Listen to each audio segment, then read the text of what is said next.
Fala aí pessoal, quem fala é o Kevin e hoje trazendo mais um vídeo aqui da nossa sequência da minha API e agora é referente a controller. O controller, ele é o nosso, é onde a gente consegue enxergar realmente os dados, é onde a gente vai conseguir trazer os dados para a gente poder estar manipulando. Então, como que funciona?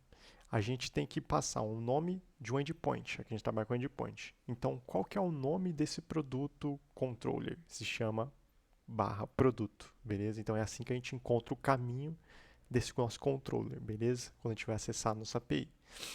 É assim que a gente mapeia essa classe. Após feito isso, a gente tem que fazer uma injeção de dependência. Como que a gente injeta uma dependência? A gente tem que dar o autoride. O autoride, ele é nada mais nada menos que a gente trazer o nosso repository, como o vídeo anterior. Então a gente traz as nossas consultas, a gente traz todas as nossas consultas para dentro do controller. Então o nosso repository agora está injetado dentro do nosso controller. Então a gente consegue consultar todo o nosso banco de dados por meio do controller, beleza? Seja ele por meio do controller ou pode ser também por meio do service também. Onde você injetar o repository, você vai poder estar utilizando os métodos dentro dele para poder estar consultando o banco de dados, beleza? Então aqui a gente tem alguns endpoints criados. Então, para a gente poder criar um get, a gente tem que dar um get mapping. Então a gente informa, esse cara aqui, ele é um endpoint que ele traz dados. O get é de trazer dados. Então a gente tem uma estrutura que tem que dar o response entity, que é a forma de retorno que a gente vai fazer, e a gente informa o que vai ter dentro desse retorno. É como se fosse um void ou fosse uma string, aí aqui a gente no caso é uma lista, beleza? Então a gente retorna uma lista de produtos, ou seja, um array de produtos, beleza? Então é lá, find all produtos. Então esse find all produtos não tem relação com o repository, esse daqui é o nome de um método somente, beleza? Que a gente está dentro de controle.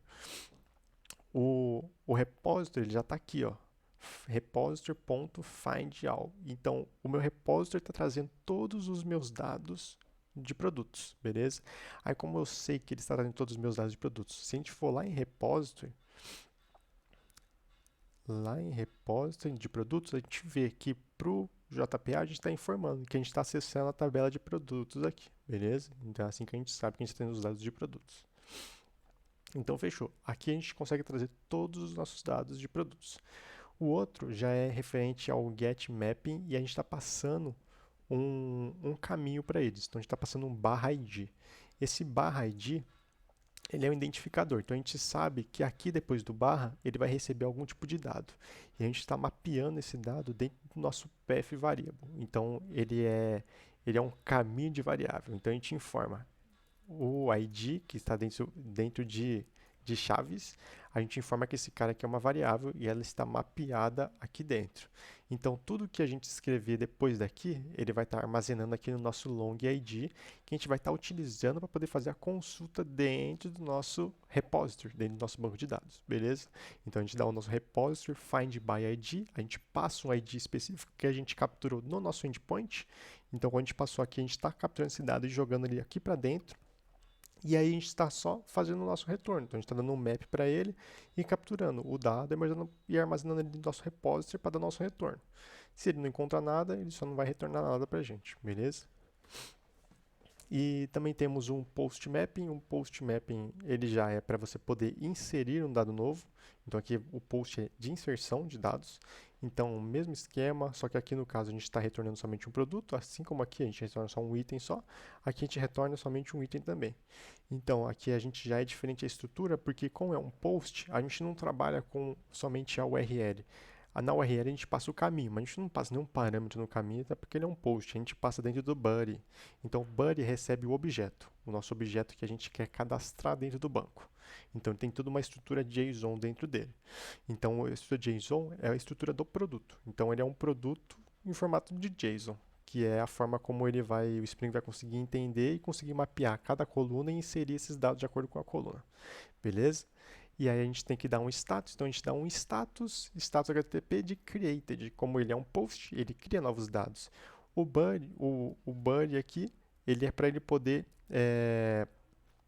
montar o dado e dar um save dentro do banco de dados. Então ele faz a inserção. O save é para poder inserir esse dado. Então ele pega o objeto insere ele certinho de acordo com os itens da coluna e salva esse dado dentro do nosso banco de dados, beleza?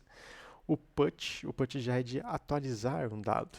Então, é o mesmo esquema, a gente retorna um produto, a gente recebe um request body, então a gente recebe um objeto JSON de produto e a gente faz a inserção desse dado dentro do banco de dados. Na verdade, a gente faz a atualização desse dado dentro do banco de dados, beleza? Porque ele já existe, a gente está só salvando ele.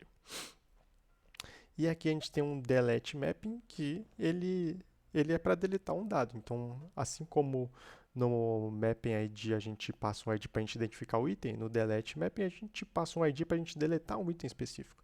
Então, a gente traz o nosso repository e a gente dá um delete by ID. Então, a gente pega um item que a gente quer deletar por meio do ID. A gente tem o mesmo path variable, que a gente acaba passando a variável ID, que está mapeada aqui dentro, e a gente passa esse ID para dentro do nosso long, esse long vai ser inserido dentro do nosso delete by ID, para ele poder remover esse item do banco de dados, beleza?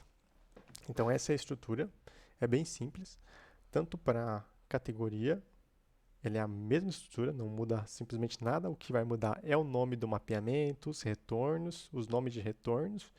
E é isso, beleza? De resto é tudo igual, é bem padrão. O usuário também é a mesma coisa, beleza? Bom, então era isso que eu queria passar. Espero que vocês tenham entendido como funciona. E valeu e falou!